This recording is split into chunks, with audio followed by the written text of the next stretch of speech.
La Voz del Derecho presenta Debates Constitucionales. Con la participación de especialistas en Derecho y Ciencia Política, el intercambio de ideas y criterios sobre temas de actualidad.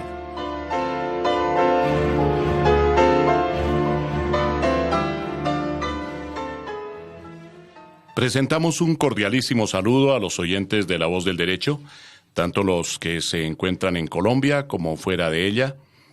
Esta es una entrega más de su programa Debates Constitucionales. Hoy contamos con la presencia de Verónica Laverde. Bienvenida, Verónica, abogada y periodista. Y también con el doctor Ricaurte Lozada Valderrama, nuestro invitado especial en esta ocasión, para hablar sobre varios temas de carácter estrictamente constitucional, pero con unas repercusiones enormes en otros campos. De tal manera que, al saludarlos a ustedes, amables oyentes y seguidores de La Voz del Derecho, queremos comenzar por mostrarles una publicación reciente, Los errores del 91, la Constitución descuartizada, escrito este libro por el doctor Ricaurte Lozada Valderrama. Político bien conocido, fue congresista de la República, es profesor universitario, comentarista radial e igualmente director de un programa de televisión muy importante en el canal Teleamiga. Bienvenido, doctor Ricaurte, un saludo muy cordial. Doctor José Gregorio, lo mismo, un saludo muy especial para usted, para quienes están con La Voz del Derecho y por supuesto para Verónica. Bueno, yo quisiera comenzar por hacer referencia a un reciente espacio en el que tuve ocasión de compartir con usted, doctor Ricaurte. Estuvimos hablando sobre los grandes desafíos que tendrá el nuevo Congreso, el que se instala este 20 de julio. Sí, ese es un tema, doctor José Gregorio, que debe aprovecharse no solamente para lo que el Congreso debe hacer en esta coyuntura, sino para que el país ojalá reflexione sobre él, sobre sus grandes falencias, pero también para que entendamos los colombianos que no hay otra alternativa sino recuperar el Congreso porque una democracia sin Congreso pues no sería democracia. De modo que es una institución vital para el país, para todos los estados y en Colombia, donde hay tantas cosas pendientes, muchas de las cuales debieran pasar por el Congreso, pero no pasan. Esa sería como mi introducción a raíz de su apreciación. Si hablamos de recuperar el Congreso, ¿quiere decir que en este momento, según su criterio, tenemos perdido al Congreso? Mire, no hay Congreso, o es un Congreso inexistente, o un Congreso que no está cumpliendo la función que le corresponde en la democracia. Varias cosas preocupantes. Usted ha dicho una vital: no está cumpliendo la función que le corresponde en la democracia, porque aquí hay un Congreso que es una especie de notaría, a donde el Ejecutivo va a refrendar sus decisiones. Así en esos términos lo expreso en el libro, doctor José Gregorio. Lo primero es rescatar la independencia del Congreso, porque usted lo sabe mejor que yo, usted es un tanto como mi profesor en estas materias. Lo ha sido hace muchos años porque le he aprendido mucho. Leí mucho Las dos caras del proceso de paz. Del proceso de paz que usted acaba de publicar y que aprovecho de una vez para decirle a los oyentes de La Voz del Derecho que este jueves, 9 de la noche, por el 904 de Claro Teleamiga Internacional, mi programa se llama Mesa de Opinión. Lo miren porque usted da allí unas lecciones bien importantes, como siempre enseñando. Y ese programa se repite el sábado, este sábado, a las 11 de la noche, obviamente por el mismo canal. Pero termino de de referirme a su importante inquietud. Entonces, lo primero, el Congreso no cumple su función. Segundo, es un Congreso que ya no se justifica que sea bicameral, porque si revisamos las funciones particulares que desempeña cada una de las cámaras, ellas bien podrían ser desempeñadas suficientemente por una cámara. Por una cámara, y sería más operativo. Ajá. Tercero, este país necesita, y eso no es propiamente del Congreso, pero tiene que ver con él, necesita sino un régimen parlamentario que muy difícilmente llegaría el país allá, pero por lo menos sí un régimen siquiera semiparlamentario. Aquí nos ha tocado aguantarnos presidentes 4 y 8 años que no han tenido la suficiente legitimidad para es decir, si hay unos gobiernos deslegitimados, el avance del país es nulo y lo que encontramos es al contrario retroceso. Pero termino esa parte porque los puntos son muchos. Hay un Congreso al que hay que darle iniciativa en el gasto público. Y mire, esto podría ser muy negativo decirlo, no, hay que decirlo con claridad. Aquí los congresistas, como no tienen iniciativa en el gasto público y tienen que pedir por sus regiones, que pidan por sus regiones y hagan incluir los dineros para sus regiones, pero bajo los estrictos términos del plan de desarrollo, para evitar lo que ahora llaman la mermelada, lo que antes llamaron los auxilios parlamentarios, los cupos de cofinanciación. Ha sido la misma cosa y eso no ha generado sino corrupción. Y hablan ahora de mermelada tóxica y no tóxica. Yo creo que toda la mermelada es igual. Es como si uno hablara de delitos buenos y delitos malos. No. No puede haber delitos buenos. Ni corrupción buena y corrupción tóxica. No, toda la corrupción es mala y hay que perseguirla y hay que sancionar a los corruptos. Bueno, Verónica, tus inquietudes en este punto tan importante que estamos tratando para el doctor Ricaurte Lozada. Bueno, un saludo cordial a nuestros estupendos panelistas y a nuestros escuchas de La Voz del Derecho. Bueno, en seguimiento a su comentario sobre el Congreso y el unir la Cámara con el Senado, esa unión o esa finalización de la división sería una eliminación de alguno de esos puestos que tenemos o sería una integración y fusión también de las funciones demarcadas por nuestra Constitución. Tú hablas del número, entonces. Del número, es decir, y las sería funciones. El mismo número, reunir Cámara y Senado, ahora van a ser 105 senadores y los 160 y tantos o 170 ya representantes en un solo cuerpo o hacer un solo cuerpo con un número más reducido. Interesante la pregunta, doctor Ricaurte. Sí, doctor José Gregorio. Mire, Verónica, podría llamarse una Asamblea Nacional. Es decir, sería ya no un Congreso con 2 cámaras, sino una sola, e incluso el número no sería indispensable que fuera tan elevado de 168, 170 representantes más 105 y pico de senadores. Eso un Congreso con 150, 250 miembros sería suficiente y habría suficiente representación regional. Dentro de ese esquema, que lo propongo en mi libro, doctor José Gregorio, hay que pensar en la regionalización del país. ¿Para qué?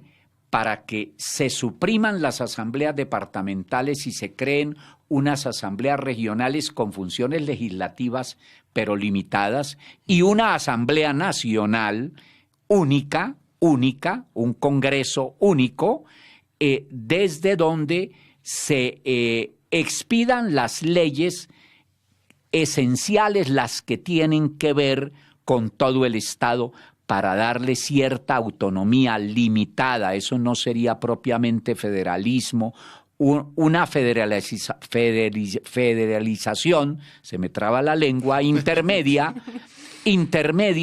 entre el Estado unitario centralizado y los excesos que usted sabe cometimos con los radicales y que llegó al proceso nefasto de 1863, en el cual acabamos con la unidad nacional. Esa fue una experiencia extrema porque en este país somos ciclotímicos. Entonces... Vamos de un lado al otro, a los extremos. A los extremos. Así es. De modo pues que sería muy conveniente, pero mire, eso implicaría, ese punto y muchos otros, implicaría una asamblea constituyente. Claro, eso no podría ser por referendo y no podría ser por acto legislativo, ¿verdad? Así es. Déjeme decirle que yo digo en mi libro algo de lo cual estoy convencido y de pronto causa mucha preocupación y pueden decir Ricaurte Lozada exagera. No, este país, en síntesis, en ese aspecto, no se ha dado en 200 años, Verónica, un poquito más de 200 años, las instituciones que necesita. Mire, pongo un solo ejemplo. En 1863 hemos debido resolver el problema territorial, no exagerando el federalismo. Y en 1886 hemos debido también resolver ese problema territorial, no exagerando el centralismo. Y en 1991 perdimos la oportunidad de que eso hubiera quedado bien definido porque la descentralización que establecimos en el 91 es demasiado tenue. Bueno, en el 91 se plasmó la autonomía de las entidades territoriales como verdaderos derechos de las entidades territoriales, de los departamentos, de los municipios, de los distritos y de otras entidades territoriales que puede crear el Congreso. Y se dijeron muchas cosas a favor de una autonomía creciente en la Constitución del 91. Las primeras sentencias de la Corte Constitucional profundizaron en eso. Pero mire que nos vinimos de para atrás poco a poco. Introdujeron una serie de reformas constitucionales mediante las cuales hemos salido de esa descentralización y de esa autonomía de las entidades territoriales y ahora estamos en el puro centralismo. Lo que hay en este momento es que el Ejecutivo Central es el que decide absolutamente todo.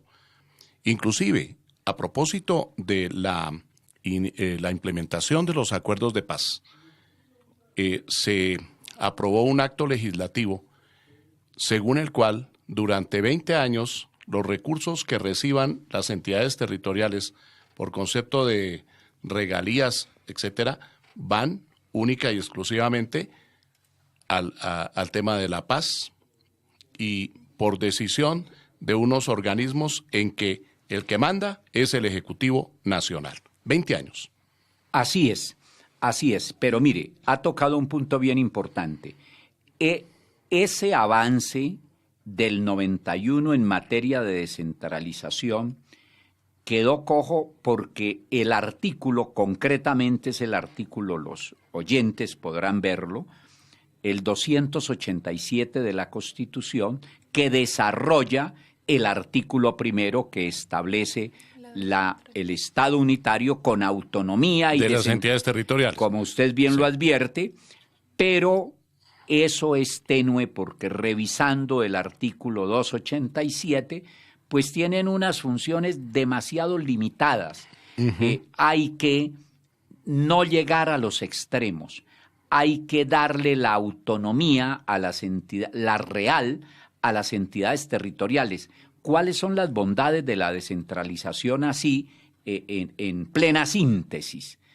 Que la gente en la provincia, en las regiones, se sienta dueña de su destino para que responda por él. Le pongo un ejemplo en ese sentido. El Sistema General de Participaciones, las transferencias que el Estado central hace a los municipios y departamentos, Eso no es sino centralismo. Entonces, eso lo que genera es una dependencia hacia el poder central que me parece absolutamente inconveniente. Hay que llegar a una autonomía fiscal limitada, como decían nuestros abuelos, y todavía se repite, ni tanto que queme el santo, ni tanto que no lo alumbre. Ni tampoco que no lo alumbre. Así es. Exactamente. Es por ahí, sí, señor. Muy bien. Verónica. Bueno, doctor Ricaurte, la verdad yo pienso que el artículo 287, más que darle poco, se queda es corto.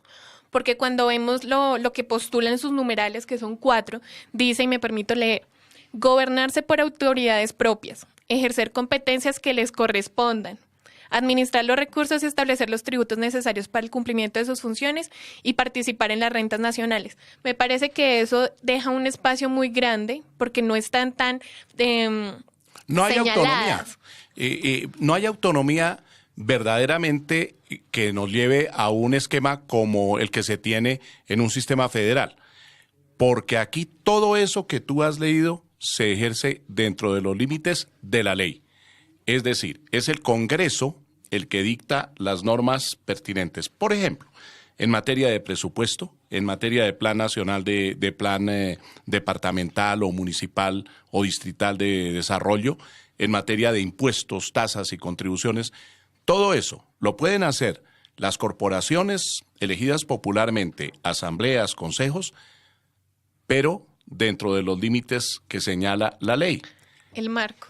Sí, totalmente. Entonces, quizá en ese sentido, la expresión tenue que utiliza el doctor Ricaurte Lozada es aplicable en el sentido de que verdaderamente no hay una plena autonomía, y menos con las reformas que se han introducido últimamente, que todo lo dejan en cabeza del gobierno nacional.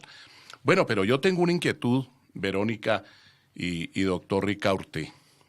Usted habla en su libro de los errores del 91 y subtitula La Constitución descuartizada. Yo quiero saber sobre ese descuartizamiento. ¿Por qué está descuartizada la Constitución según su ilustrado criterio? Muy bien. Para llegar allá rápidamente le digo esto, doctor José Gregorio. La Constitución tiene cosas muy buenas que se deben preservar con celo riguroso. Sí. Y ustedes las han preservado. Usted fue presidente de la Corte Constitucional, excelente presidente. Muchas gracias. Y usted fue de los iniciadores del desarrollo jurisprudencial de la Constitución. En ese campo la Corte ha cumplido un papel bien importante porque, por citar un ejemplo, la Carta de Derechos es bien importante, es algo que todavía no hemos palpado, no hemos interiorizado los colombianos en su real dimensión y sobre todo los importantes mecanismos de protección. Eso para admirada en todo el mundo. Así es. Porque cada vez que uno acude, doctor Ricaurte, a un foro internacional, me ha tocado en varias ocasiones, se encuentra una respuesta muy favorable de quienes intervienen de otros países en esos foros y siempre acuden a la referencia, la Carta de Derechos que está en la Constitución del 91 y la jurisprudencia de la Corte Constitucional. Eso es muy importante y, como usted muy bien dice, no lo podemos dejar morir. Advierto eso antes de responderle su inquietud, porque así como quedó con cosas muy buenas, el Estado social, el garantismo importante que hay en la Constitución, quedó con muchos errores.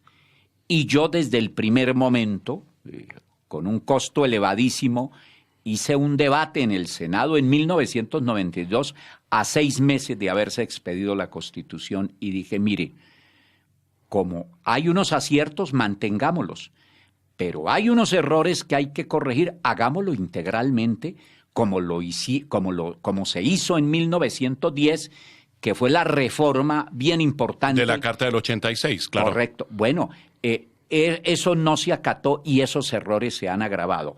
Pero, pues si usted me lo permite, más adelante nos referimos un poco a eso, porque El título del libro es Los errores del 91, la Constitución descuartizada, que es donde usted me ha preguntado, por muchas razones, pero le voy a citar un ejemplo de por qué está descuartizada la Constitución. Necesitábamos la justicia transicional, la justicia restaurativa. Nadie podría decir que los guerrilleros se iban a desmovilizar para que los metieran a la cárcel. De modo que esa justicia transicional, en mi concepto, estuvo bien que fuera pactada entre el Estado y la guerrilla. Era necesario porque de lo contrario no habría podido darse el acuerdo de paz. Claro. Muy bien. No, de acuerdo. Pero lo que sí, ahí pongo un ejemplo para decirle por qué está descuartizada. No era necesaria la jurisdicción especial. Lo resumo de esta manera. Los costos institucionales que esa jurisdicción tiene y los estamos empezando a vivir. Claro, claro. Segundo, los costos económicos. Muy altos. Demasiado. Nosotros tenemos 117 magistrados de alta corte en Colombia. Entonces, allí hay un descuartizamiento de la Constitución y hay descuartizamiento de la Constitución, hay que decirlo con respeto pero con claridad por parte de la Honorable Corte Constitucional que, por ejemplo, para citar un caso, había dicho Constitución que no es rígida no es Constitución. Y entonces acepta la Honorable Corte Constitucional que nuestra Constitución se reforme como se expide la ley con solo 4 debates. Y acepta la Corte Constitucional, por ejemplo, para citar otro caso, que la refrendación del acuerdo se haya dado por el Congreso equiparando esa refrendación a una refrendación popular. Eso es absurdo. Yo no he entendido todavía la sentencia a través de la Corte, a través de la cual la Corte convalidó ese hecho. Además lo convalidó sin que el artículo 5º del Acto Legislativo número 1 de 2016 estuviese demandado en ese proceso. Yo no sé cómo se refirió a ese artículo 5º. El artículo 5º del Acto Legislativo número 1 de 2016 que creó el procedimiento Fast Track y otorgó facultades extraordinarias al presidente de la República, decía que no entraría a regir ese acto legislativo sino una vez se produjera la refrendación popular. Y la refrendación popular no se produjo porque en el plebiscito perdió el sí y ganó el no, sencillamente. Entonces no operó la refrendación popular. Firman un nuevo acuerdo el 24 de noviembre en Bogotá y se lleva ese acuerdo al Congreso. Y la Corte Constitucional, sin que estuviera demandado el artículo 5º, se refiere a normas demandadas de ese acto legislativo, pero otras distintas. Inclusive creo que la demanda fue presentada por el doctor Iván Duque. Y entonces la Corte se refiere a esas demandas y pasa por el artículo 5º. No estaba vigente el acto legislativo y sin embargo la Corte se pronuncia sobre el artículo 5º y dice que bueno, que la refrendación popular, entre comillas, por el Congreso es perfectamente válida y ahí comienza a regir el acto legislativo. Todo un mare magnum, algo incomprensible desde el punto de vista constitucional, y el Congreso, doctor Ricaurte, dándose a sí mismo autorización para modificar la Constitución con unas reglas distintas de las que el constituyente originario le había entregado a la Corte Constitucional, que es un organismo constituido. Muy bien, doctor. Y al Congreso. Muy bien, doctor. Y al Congreso. Gregorio, y le agrego algo más.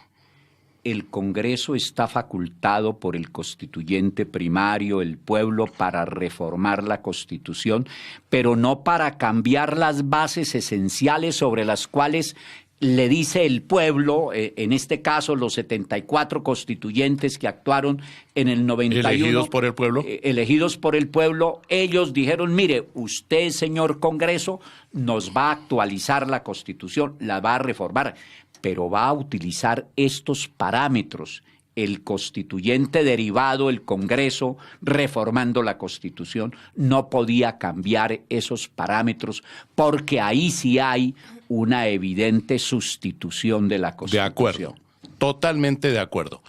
Esa era una competencia, es que el poder de reforma no es propiamente un poder igual al constituyente. No, el poder de reforma es una competencia, no más una competencia, dentro de las reglas que estableció el constituyente. En este caso, fueron reglas formales, 8 debates, 2 periodos ordinarios y consecutivos, unas mayorías calificadas, en fin, todo lo que exige el artículo 315 de la 375 de la Constitución.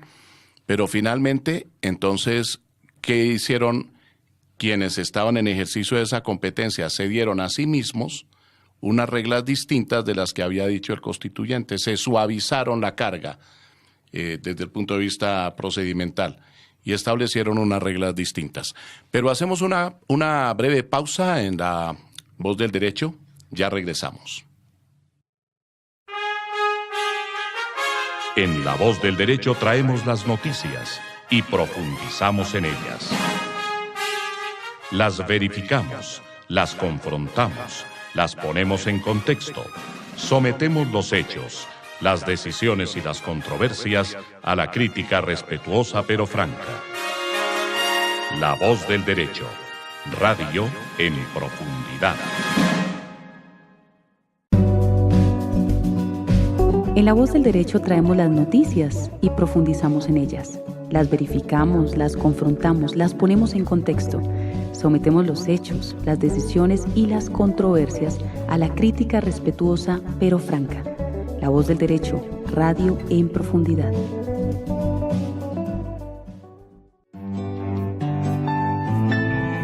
Soy Mirta Donofrio y escucho La Voz del Derecho aquí en Buenos Aires, Argentina. Estamos de regreso en Debates Constitucionales, aquí en La Voz del Derecho, con el doctor Ricaurte Lozada Valderrama. Para unas conclusiones, doctor Ricaurte, tenemos 5 minutos, pero yo quiero darle la palabra a Verónica, que tenía alguna inquietud por formularle, y que allí vengan las conclusiones suyas para Debates Constitucionales. Bueno, mi última pregunta sería la siguiente. Dentro de esos errores del 91 y el estar descuartizada, como lo menciona en su libro, ¿cuáles serían 3 medidas que podemos tener nosotros en mente como colombianos para combatirlo o para estar discutiéndolo en los próximos programas? Hacer claridad sobre todo lo bueno que tiene la Constitución, que es mucho, para mantenerlo con celo riguroso, pero plantear con claridad los inconvenientes que tiene. Los problemas originales de la Constitución se han agravado con las 48 reformas, entender que el Congreso no podrá hacer muy buena parte de las reformas que necesita la Constitución y que si las hace, las de fondo, las importantes, la Corte Constitucional las echaría para atrás, como ya ha sucedido con el tema de la sustitución de la Constitución, porque la Honorable Corte la utiliza en unos casos esa figura de la sustitución de manera muy angosta y en otras ocasiones de manera muy ancha. Pongo un ejemplo. Cuando la Honorable Corte le dio paso a la reelección, con la misma tesis con que pudo haberle dado paso a la segunda reelección. Lo que ha debido hacer la Honorable Corte desde el comienzo es haber declarado inconstitucional el acto legislativo de 2004 que permitió la reelección en Colombia y nos hubiéramos evitado muchos problemas.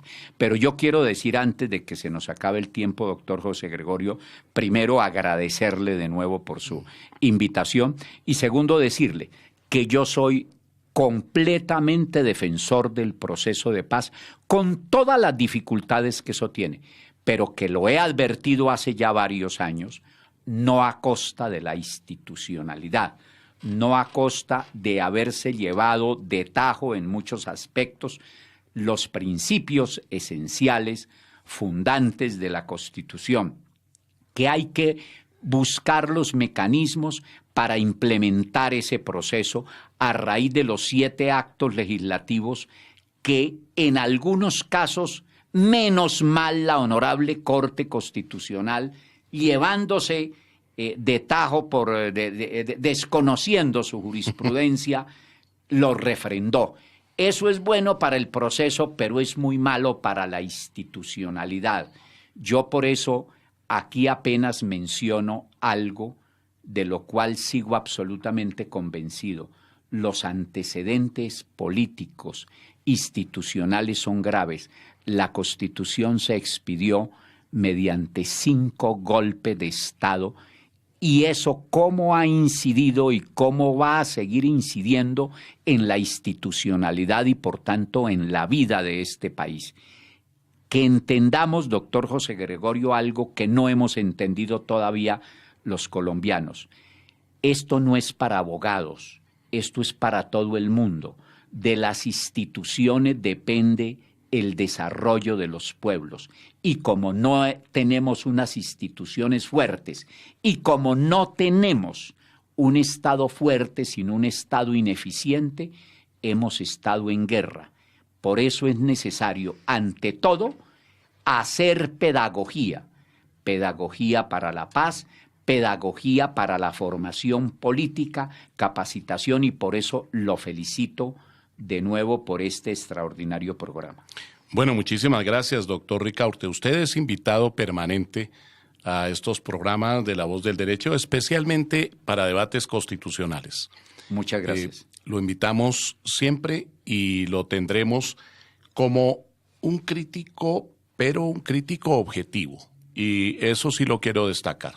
Así como le encuentra algunos defectos a la Constitución, declara que respeta las muchas cosas buenas que tiene la Constitución del 91, y eso es muy importante. Y aquí que hay que defenderlas. Claro, hay que preservarlas y no estarlas modificando por fast track. De acuerdo, de acuerdo. Es más, haciendo que se conozca, mire, es que los alcances de la tutela son inmensos. Eso revolucionó muchas cosas en Colombia, pero es que los mecanismos de protección, las acciones populares, las acciones de grupo, las de cumplimiento, la acción de inconstitucionalidad, los principios y los valores que tenemos en la Constitución son muy importantes. Bueno, y aquí apenas, como dice, como hemos dicho en programas anteriores y como frecuentemente se manifiesta con temas tan importantes y tan trascendentales como estos. Y Verónica escribió hace poco un artículo aquí en La Voz del Derecho sobre el tema. Este apenas ha sido un abrebocas, de tal manera que en futuros programas vamos a seguir tocando este tema de la Constitución, que cumplió ya 27 años. Y es la segunda más antigua de las que hemos tenido. Sí, la segunda más antigua. Después de los 105 años que duró la Constitución del 86, las otras duraron muy poquito. Y es la primera que hemos logrado, usted lo sabe mejor que yo, mediante un gran consenso. La lástima es que no hubo la suficiente planeación. Déjeme recordar esto, usted lo sabe muy bien. Cuando se fue a expedir la Constitución del 86, primero aprobaron unas bases. Entonces dijeron, vamos a construir el edificio constitucional sobre estas bases. Esas bases fueron esenciales y en muchos aspectos fueron consultadas con las municipalidades. De acuerdo. Por don Rafael Núñez. Así es. Y después ya don Rafael Núñez y don Miguel Antonio Caro redactaron el texto de la Constitución de 1886, que también, hay que decirlo, pues nos condujo dentro de una perspectiva de la ideología predominante para esa época, pero nos sirvió por un siglo como el faro. La Constitución de 1886 también tenía muchas virtudes, aunque hubo necesidad de corregirla en muchos aspectos también. en 1991. Estás escuchando desde Bogotá, capital de la República de Colombia, La Voz del Derecho, radio especializada.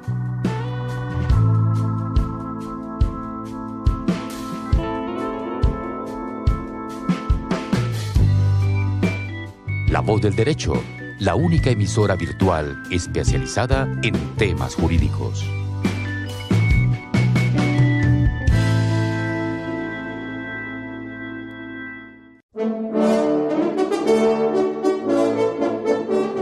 Escuchan La Voz del Derecho, un concepto distinto de la radio.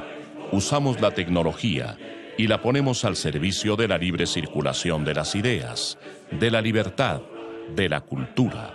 La Voz del Derecho, una radio de temas y propuestas.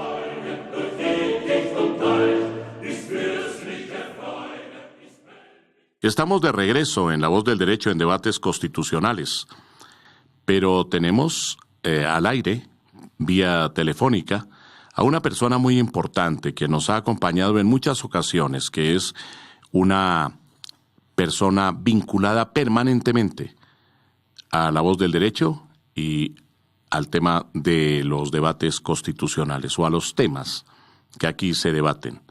Es la doctora Dione Alexandra Cruz Arenas, profesora de Derecho Constitucional de la Universidad Javeriana, politóloga y una persona muy conocedora de todos estos asuntos. Antes de darle paso a la doctora Dione para ya terminar esta segunda etapa de nuestro programa, quiero hacer referencia a algo que durante el último espacio veníamos diciendo. ¿Qué se quiere de una constitución? ¿Qué se quiere de un proceso de paz? ¿Qué se quiere de un acuerdo de paz y de sus desarrollos? ¿Queremos destruir eso? ¿Queremos acabar con lo que se hizo? Yo respondería, y lo digo francamente, no. No quiero acabar con el proceso de paz. No quiero acabar con el acuerdo de paz. Me parece muy importante. Pero también tengo unas salvedades que son especialmente desde el punto de vista jurídico muy importantes para que las tengamos en cuenta. En estos programas lo que hacemos es entregar a la opinión unas determinadas posiciones distintas dentro de la libertad que desde el comienzo, en noviembre de 2012, se proclamaron aquí en La Voz del Derecho. Y entonces, antes de dar paso a la doctora Dione Alexandra Cruz, quiero recordar algo que decíamos en nuestro último libro sobre el proceso de paz. Colombia tiene derecho a la paz y la debe buscar, claro que sí, mediante el diálogo y la reconciliación, sobre la base del derecho. Una paz genuina, real, sincera, integral, democrática, participativa, respetuosa del sistema jurídico y de los derechos humanos. Una paz no reducida al egoísta beneficio de unos pocos, hablemos de la mermelada, por ejemplo, ni lograda a cambio de la rendición del Estado, de la entrega del Estado a quienes han venido cometiendo delitos, inclusive de lesa humanidad. Una paz no lograda a cambio de la confusión de los poderes o de la ruptura, decíamos en ese libro, del orden institucional. Una paz que no ha de reñir con la justicia ni desatender las decisiones del pueblo. Y recordemos un plebiscito que se votó el 2 de octubre del año 2016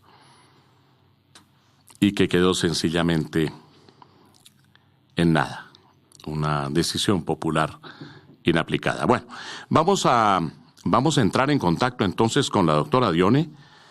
Dentro del ejercicio de la libertad que nos corresponde aquí en La Voz del Derecho, queremos escucharla. Doctora Dione, se cumplen 7 años de la Constitución Política de 1991 y nos acaban de decir en este momento, hace escasamente 15 minutos, por parte de un jurista, de un excongresista, de un autor, de un profesor de Derecho, de un comunicador también, como es el doctor Ricaurte Lozada Valderrama, nos acaban de decir que la Constitución está despedazada, que la Constitución está absolutamente descuartizada, es el término que utiliza el jurista que ha escrito este libro recientemente promulgado, Los errores del 91, la Constitución descuartizada, dice nuestro invitado de hace unos minutos. Yo la quiero escuchar a ese respecto a usted. ¿La Constitución colombiana está descuartizada? ¿Desapareció la Constitución del 91? ¿Se acabó ese pacto importante de 1991 que ha llegado ya a los 27 años de vigencia? ¿Se acabó eso, doctora Dione? ¿O qué les podemos decir a nuestros oyentes, a nuestros seguidores, aquí en La Voz del Derecho, en nuestra página, en nuestro sonido? ¿Qué tenemos que decirles a ese respecto? Bienvenida, doctora Dione. Gracias, mi doctor José Gregorio. Muy complacida, como siempre, de estar en estos micrófonos y de acompañar a una persona de sus calidades profesionales, humanas, de su gran compromiso con el país. No, yo creo que la Constitución está más viva que nunca. Las generaciones que son hijas de la Constitución, que son nuestros jóvenes, nuestros niños, pues se han apropiado de esa carta política al punto que hoy vemos que la gente se moviliza en torno precisamente a la defensa de esa carta política. Es una carta política muy viva y diría que más viva que nunca. ¿En qué sentido? En que cuando, por ejemplo, el ministro de Defensa entrante, que ya está el doctor Botero, por parte del doctor Iván Duque, de nuestro próximo presidente de la República, señala que hay que reglamentar ese derecho a la protesta social, pues inmediatamente la gente reflexiona, sale, se comunica y evidencia y manifiesta su malestar frente a eso, porque justamente eso afectaría, digamos, la plena vigencia de nuestra Constitución, esas garantías que tenemos en los derechos económicos, sociales y culturales, en particular el artículo 56, que nos habla que está protegida y garantizada la huelga, salvo en los servicios públicos esenciales. Y la protesta, doctora Dione, el artículo 37 de la Constitución, doctora Dione Alexandra, el artículo 37 de la Constitución Política de 1991 es sumamente claro. Toda parte del pueblo, parte del pueblo puede reunirse y puede manifestar su opinión, puede expresarse, siempre que lo haga pacíficamente, pero tiene la libertad.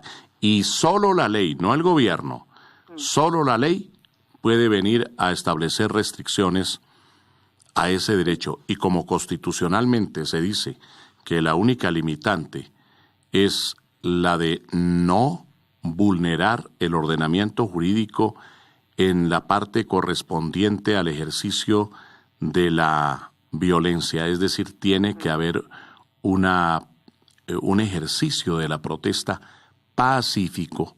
¿Y pacífico qué significa? Como usted muy bien lo acaba de indicar, pacífico significa que en una huelga no pueden ser afectados los servicios públicos esenciales, y lo dice la Constitución también, y que en el curso de una protesta, de una marcha en las calles de cualquiera de las ciudades colombianas o en cualquiera de nuestros municipios, hombre, estamos discrepando de una decisión del gobierno nacional, de una decisión del gobernador, de una decisión del alcalde, pues eso tiene que tener un curso democrático. Eso significa, en el curso de ese concepto básico del ejercicio de la democracia, con libertad, que debe poderse ejercer la protesta. Doctora Dione. Así es, mi doctor José Gregorio. Hace unos días, ayer, en realidad estábamos asistiendo a una manifestación de los habitantes residentes del barrio Galerías, de la localidad de Teusaquillo, en reacción a una medida que el señor alcalde mayor de Bogotá, el doctor Peñalosa, adoptó de aumentar el horario para rumba hasta las 5 de la mañana. Y los vecinos del barrio Galerías, que son familias, son personas mayores, líderes sociales muy valiosos, pues fueron precisamente a las calles a manifestarse pacíficamente, demostrando su inconformidad con esa medida, porque pues de alguna manera eso afecta ese derecho a la tranquilidad, al ambiente sano, a la vida íntima, personal y familiar. Supongamos que se empieza a reglamentar esto y entonces ¿quién define cuándo una protesta o una manifestación es legítima o no? No, pues, entonces esto se vuelve una... Lo definió ya la grave. Constitución, doctora Claro. Dione. Sí. La Constitución definió, hay un derecho fundamental que es a la reunión, que es a la manifestación colectiva de las opiniones y de los criterios, Sí. un derecho fundamental que tiene por lo tanto toda persona y que es prevalente. Y hay un principio básico dentro de nuestra Constitución que es la libertad. Las restricciones son la excepción y por eso la Constitución dice que las excepciones son de competencia únicamente del legislador. Eso no le corresponde ni al presidente de la República, ni a los ministros, ni a los alcaldes, ni a los gobernadores, no. Le corresponde al legislador. Él es el único que puede establecer restricciones, pero dentro de un principio constitucional básico. ¿Cuál es? Claro. El de la vigencia de la libertad. Ese es el concepto. Primero que todo, la libertad. En los sistemas políticos en el mundo, en las democracias occidentales, en donde rige el principio básico de la democracia, está el concepto de libertad.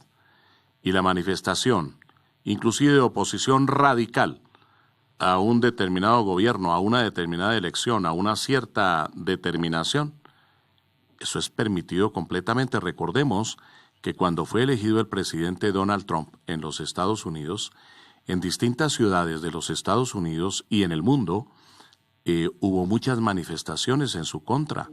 Eso fue totalmente permitido.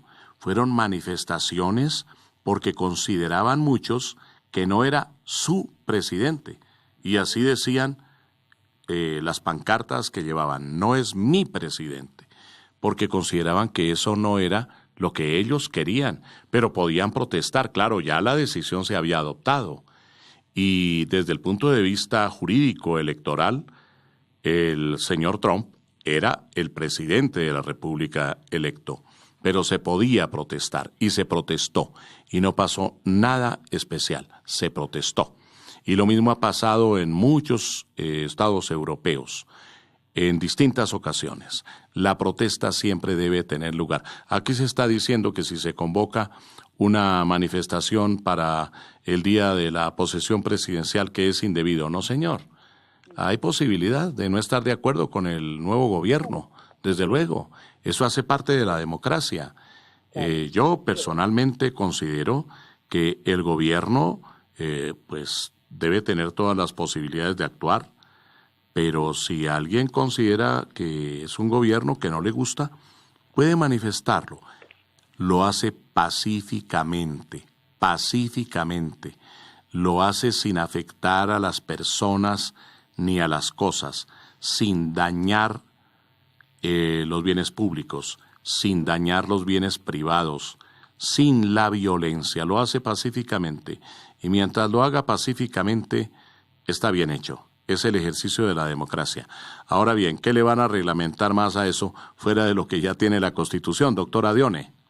Sí, no, de acuerdo, mi doctor José Gregorio. Esto no tiene ningún tipo de, digamos, de presentación y bueno, habrá que enterar de alguna manera al doctor Botero de estos límites que establece nuestra Constitución. Además, nosotros pues hemos avanzado del estado de sitio que era característico de precisamente la Constitución de 1886 a una Constitución del 91 que tiene unos estados de excepción. Y no hay que confundir ese derecho a la protesta pacífica con algunos infiltrados que a veces desafortunadamente se aprovechan de estas conglomeraciones y entonces se meten allí para dañar, para ensombrecer el verdadero propósito de quienes se quieren manifestar. Lo hemos visto, Dione, lo hemos visto, por ejemplo, en el caso de las marchas el 1 de mayo, y se infiltran algunos, claro. Pero esos que se infiltran están precisamente violando la Constitución, y ahí es donde, conforme a la norma constitucional, pueden intervenir las autoridades. para obligar a esas personas a que se comporten. Y si no se comportan, viene la privación de la libertad y vienen las sanciones correspondientes. Pero eso es acción de las autoridades. No es que por normas se pueda venir a prohibir la protesta, a cercenar la protesta, a impedir que el ciudadano común y corriente, en cualquier sentido, sea de izquierda, sea de centro, sea de derecha, se pronuncie sobre lo que está pasando en el país, sobre lo que hace el gobierno, sobre la administración nacional, sobre la departamental, sobre la municipal, en fin. Siempre debe haber un principio al derecho. Pero yo le quería plantear otra cosa, doctora Dione.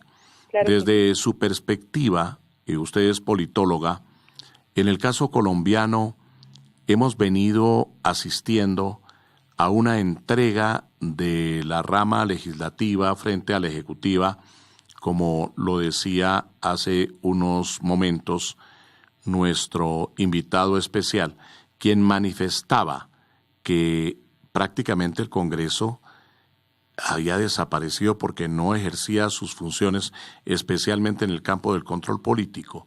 ¿Cómo lo ve usted? Pues en efecto, yo coincido. La fortaleza que tienen los congresos en el mundo entero o los parlamentos en los sistemas parlamentarios descansa en su capacidad autónoma de definir su propia agenda, en independencia absoluta de los demás poderes, especialmente del Poder Ejecutivo. En Colombia encontramos que cuando inicia una nueva legislatura casi que se le pregunta es al Ejecutivo qué agenda le lleva al Congreso. Claro. O incluso algunos presidentes del Congreso dicen estamos a la espera de lo que nos traigan como agenda legislativa, y creo que eso no debería depender. Sí, el Congreso tiene iniciativa. Ahora, claro, expliquemos a nuestros oyentes y a los seguidores de La Voz del Derecho. Hay unos temas, la mayoría, respecto de los cuales tienen iniciativa tanto el Congreso, los miembros de las cámaras, Senado y Cámara de Representantes, como los miembros del gobierno. Pero hay otros, generalmente en materia económica, que el constituyente ha preferido que sean objeto de iniciativa privativa. Quiere decir que solamente el gobierno puede presentar los proyectos. Pero en materias como aquella que estamos tocando, por ejemplo, en relación con las libertades, eso no está entregado a la voluntad específica y exclusiva del gobierno, sino que los congresistas tienen la posibilidad de formular proyectos de ley o inclusive de actos legislativos. Doctora Dione. Sí, en efecto, hay unos temas que son propios del legislador y hay otros temas que son, digamos, más de tipo administrativo, que tienen que ver con las competencias de la Presidencia de la República, del nivel ejecutivo. En el caso de los retos que le esperan a nuestro nuevo Congreso, mi doctor José Gregorio, que ya se posiciona precisamente este 20 de julio, pues tenemos una agenda supremamente nutrida, ¿no? Yo diría que los temas prioritarios tienen que ver con la reforma agraria, que es un pendiente que quedó del Congreso pasado y que materializa los compromisos que tenemos del Acuerdo de Paz en el primer punto de desarrollo agrario integral. Eso se refiere a ese proyecto de ley que permite destinar los baldíos a los campesinos que hoy no tienen tierra para que esas tierras sean cultivadas. El tema precisamente del catastro, el famoso catastro que para nuestros queridos seguidores tiene que ver con la forma como determinamos de acuerdo al número de hectáreas o la extensión de tierra que tiene un propietario, pues el pago del impuesto predial correspondiente a los municipios, a los distritos, a las ciudades. En el caso de nuestro catastro, pues tenemos una falta de actualización de hace más de 34 años. Entonces hay personas que tienen grandes extensiones de tierra que pagan únicamente 20,000 pesos a un municipio, mientras nosotros en las ciudades, ¿cuál nos vemos para pagar esos impuestos prediales en los pequeños apartamentos? Entonces, de ahí, mi doctor José Gregorio, se nutren las finanzas públicas municipales para hacer una serie de cosas, de programas sociales, de programas de desarrollo agrícola. Lo mismo la infraestructura agropecuaria. Si nosotros seguimos teniendo ese rezago en materia de infraestructura, especialmente lo que se refiere a las vías terciarias, que en un 75% están en mal estado, pues nunca esos campesinos podrán llevar sus productos a las ciudades intermedias o a las grandes ciudades, y por eso es más fácil cultivar coca, ¿sí? Porque esa coca sale en una mula o sale en una moto. Pero ahí tenemos un problema gravísimo, doctora Dione, ahí tenemos un problema muy grave, y es que el territorio colombiano es un territorio completamente invadido por la coca y por el narcotráfico. Infortunadamente es así, lo ha dicho el gobierno de los Estados Unidos, lo han dicho organizaciones internacionales, lo ha dicho la oposición, tenemos inclusive reconocimientos del gobierno. Esto ha sido una cosa extraordinariamente grave para el sistema jurídico colombiano. Estamos llenos de cultivos de coca. Y fuera de eso, ahora el Congreso ha dicho que hay que utilizar la marihuana, dizque para servicios de salud. Hágame el favor. Sí, ¿Cómo lo ve? Ahí precisamente, mi doctor José Gregorio, por eso el tema agrario es tan importante, porque si el campesino encuentra que hay verdaderos incentivos para producir y para trabajar la tierra con licitud, con legalidad, pues no tiene por qué estar en medio de estas mafias y estos grupos. Desde luego que esto demanda de una fortaleza y una presencia robusta, tanto de las fuerzas militares y de policía, como del mismo Estado en su conjunto, y a eso se refiere precisamente uno de los retos más importantes del nuevo Congreso, sumado a otros temas, mi doctor José Gregorio, que tienen que ver, por ejemplo, con la reforma pensional. Nosotros tenemos un gravísimo Pero es que problema. las propuestas que están haciendo son regresivas.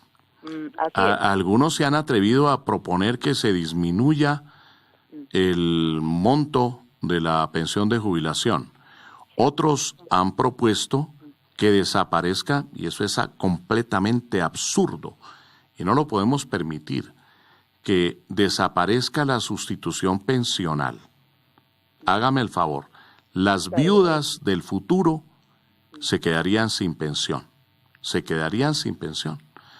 Muere el marido, el caso generalizado es el de hombres que mueren y queda su esposa o su viuda, y resulta que entonces están proponiendo que desaparezca eso, doctora Dione, que desaparezca la sustitución pensional, y entonces ¿en qué van a quedar esas mujeres?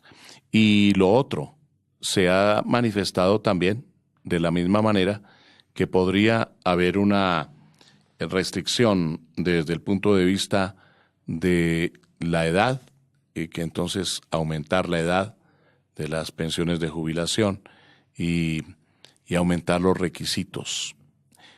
Uno diría, hay como una campaña contra los pensionados.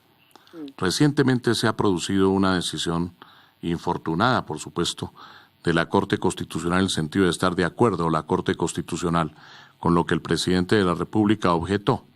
Resulta que el presidente Juan Manuel Santos, en su campaña para la reelección, dijo que apoyaba completamente un proyecto de ley que disminuyera el aporte de los pensionados del 12 al 4% de sus pensiones de jubilación, que disminuyera ese aporte porque no lo soportan muchos pensionados del país que tienen allí su único ingreso. Dijo el presidente, yo apoyo ese proyecto de ley. Llega el proyecto de ley al Congreso, lo aprueba el Congreso por todos los partidos, por unanimidad, sin ninguna salvedad, y el señor presidente de la República decide objetar el proyecto de ley. Y llega a la Corte Constitucional y con un enfoque completamente formalista, que porque no se había hecho un estudio dizque de factibilidad económica, la Corte Constitucional dice que es inconstitucional la norma. Bueno, pues son cosas que pasan, doctora Dione, en nuestro sistema, pero frente a las cuales tenemos que reaccionar con un criterio democrático. Y ahí están los retos del nuevo Congreso, precisamente. Entonces, el derecho a José Gregorio, apenas el 24% de los colombianos tienen hoy derecho a una pensión. O sea, el 76% de las personas en edad de pensionarse, personas mayores que ya están cansadas, que tienen el derecho legítimo a recibir un recurso que les permita una cierta seguridad de vida,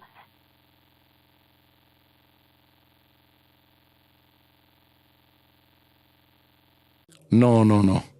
Estamos muy mal de sonido en este momento.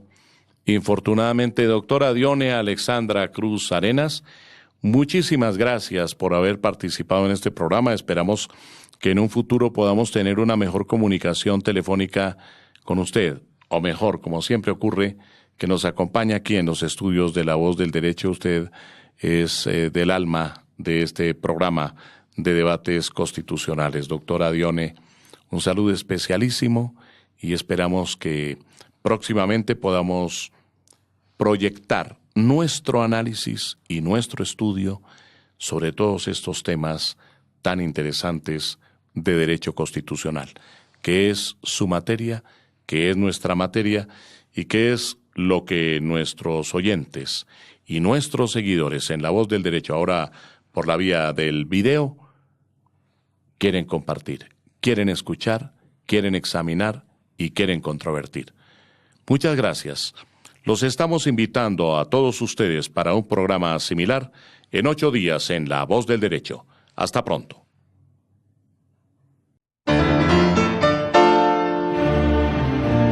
La Voz del Derecho presentó Debates Constitucionales. Con la participación de especialistas en Derecho y Ciencia Política, el intercambio de ideas y criterios sobre temas de actualidad.